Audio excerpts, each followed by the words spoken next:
ಹಳ್ಳಿ ಅಂಚಿನಲ್ಲಿರುವ ಆ ಪುಟ್ಟ ಕಾಲೇಜಿನ ಮುಂದೆ ಪ್ರತಿದಿನ ಸಂಜೆ ಒಂದೇ ದೃಶ್ಯ.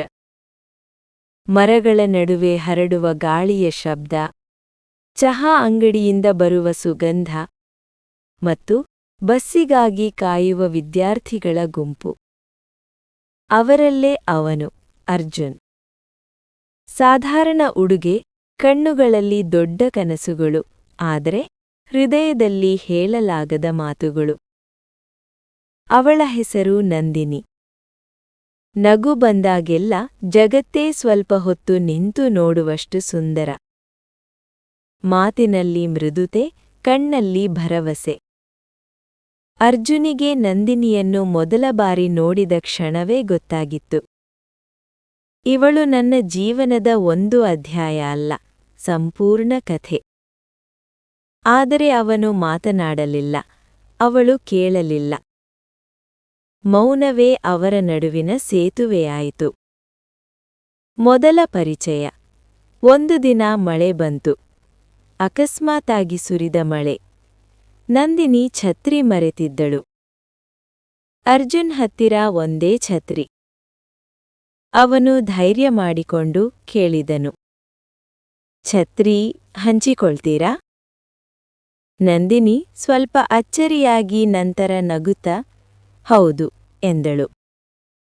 ಆ ಛತ್ರಿಯ ಒಳಗೆ 2 ಹೃದಯಗಳು ಮೊದಲ ಬಾರಿ ಹತ್ತಿರ ಬಂದವು. ಮಳೆಯ ಶಬ್ದದಲ್ಲಿ ಅವರ ಉಸಿರಿನ ತಾಳಮೇಳ ಬೆರೆತು ಹೋಯಿತು. ಆ ದಿನದಿಂದ ಮಾತುಗಳು ಶುರುವಾದವು. ಮೊದಲು ಕಾಲೇಜು, ನಂತರ ಕನಸುಗಳು, ನಂತರ ಜೀವನ. ಪ್ರೀತಿ ಅರಿಯುವ ಕ್ಷಣ.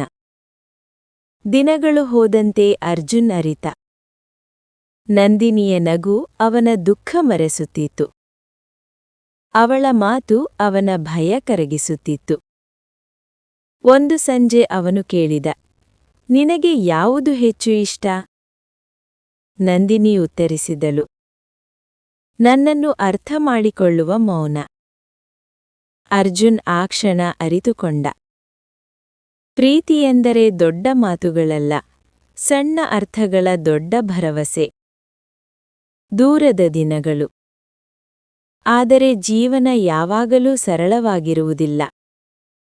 ನಂದಿನಿಗೆ ನಗರಕ್ಕೆ ಹೋಗುವ ಅವಕಾಶ ಬಂತು. ಹೆಚ್ಚು ಓದು, ದೊಡ್ಡ ಕನಸುಗಳು. ಕೊನೆಯ ದಿನ ಬಸ್ಸು ನಿಲ್ದಾಣದಲ್ಲಿ.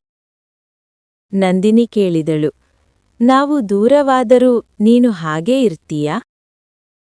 ಅರ್ಜುನ್ ನಗುತ್ತಾ ಹೇಳಿದ, ನಿನ್ನ ಕನಸುಗಳು ದೊಡ್ಡದಾಗಲಿ. ನನ್ನ ಪ್ರೀತಿ ಅದಕ್ಕಿಂತ ದೊಡ್ಡದು. ಕಣ್ಣೀರಿನಲ್ಲಿ ಅವರು ಬೇರ್ಪಟ್ಟರು, ಆದರೆ ಹೃದಯದಲ್ಲಿ ಒಂದೇ ನಂಬಿಕೆ. ಕಾಯುವ ಪ್ರೀತಿ.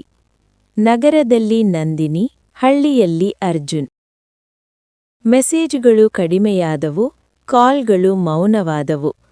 ಆದರೆ ಪ್ರತಿದಿನ ಸಂಜೆ ಅರ್ಜುನ್ ಅದೇ ಚಹಾ ಅಂಗಡಿಯ ಬಳಿ ನಿಂತು ಆಕಾಶ ನೋಡುತ್ತಿದ್ದನು.